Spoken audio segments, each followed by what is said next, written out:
About Devin's all-around game, just how he impacted both ends. Well, he was really critical, because Mike clearly wasn't himself.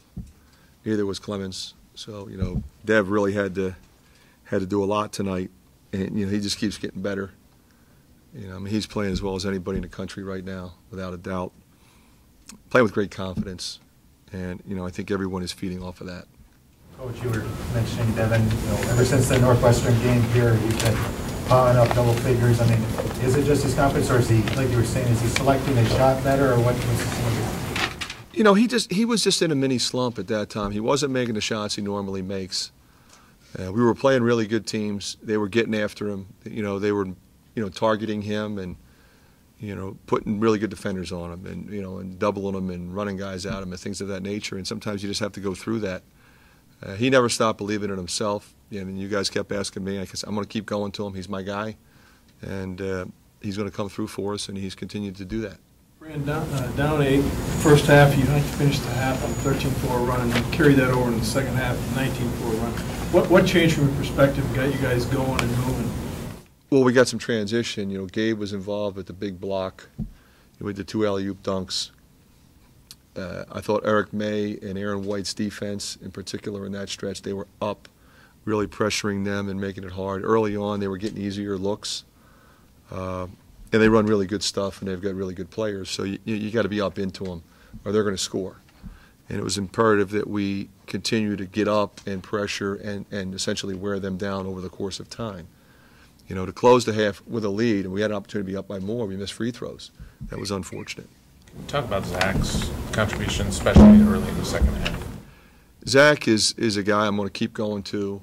Terrific foul shooter. That's why I put him in there to shoot the tees. The great thing about him is, before he made those threes, he missed a couple, and he's going to shoot. He's going to have his hands and feet ready, and he's going to fire, and he's going to make them. He was great at the other end, too. Fran, typically NIT games a lot of times are played in half-empty arenas. Why do you think this fan base has rallied around this team the way that they have? I think they love watching these kids play. I mean, they've enjoyed watching them work. There's been times when we haven't been crisp, we haven't been real good, but we keep battling, we keep fighting. I think that's what our fans appreciate. I think they also appreciate the unselfish nature of our team. You look at the number of assists, the number of baskets, game in and game out. I think they enjoy watching the young guys get better. Now, there's going to be times like Clemens tonight. He hit a bad one, but he's a good player. He'll come back. But you never know with this team who are the guys tonight. What lineup's going to be on the floor? You think of the lineup that blew it open. Again, I had Eric May, Oglesby, McCabe, Olaseni, different people on the floor at different times. Marble, of course, and then Basabi is relatively silent for 30 minutes, and then comes in and is just fabulous down the stretch. Showing the character that he has. So I think when you look at that whole thing collectively, I think they really enjoy that. Fran, what do you think of the defense you guys put on Odom? I think he had 6 turnovers, 5. Odom's a handful now. I mean, that kid he's as good a point guard as I've seen on film all year long. I mean that sincerely. I haven't seen him turn it over as much as he turned it over tonight. We changed how we're playing ball screens with him. We pressed him a little. We played zone and man. We tried to take away his space, and we got him a little bit sideways. The other thing we did was we kept him off the free throw line. That's 24% of his points are free throws. He's averaging 14 points. Again, we keep him off the line. It's going to keep him under 10. How concerned are you with Mike's foot? Very concerned.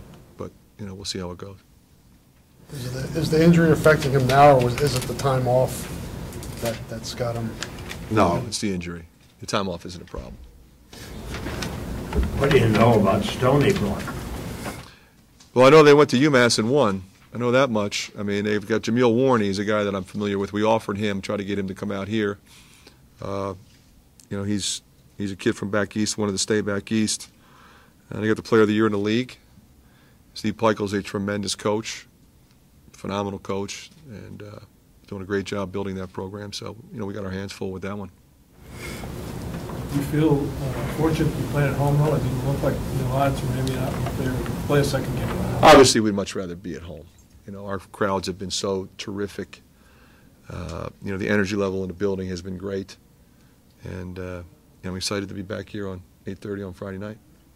Mike's situation, it's almost like Devin in a way is like a security blanket for you. So you can always kind of rely on him fact that he's so versatile, how important is that? Well, it's phenomenally important because, at the same time that Mike's injured, Clemens is struggling. So now I've got my junior that just steps up, and look at his line. 34 minutes, 24, 6 assists, 1 turnover, 4 steals, 8 for 10 from the line. How great is that? But you guys had 8 or 9 turnovers, I believe, in the first half. I mean, how impressed were you in the second half? The team was able to, it looked like they took care of the ball a little bit better in the second half there. We did. I don't think their defense was quite as intense. I mean, they came out and they came after us. I mean, you got to give Greg credit with his team, and they were ready. They were up into us. In the first half, we were playing side to side. We were not going north and south unless it was a transition opportunity. And in the second half, it was much different. We mixed up our post feeds, and we went a little more penetration and kick, got better looks at it.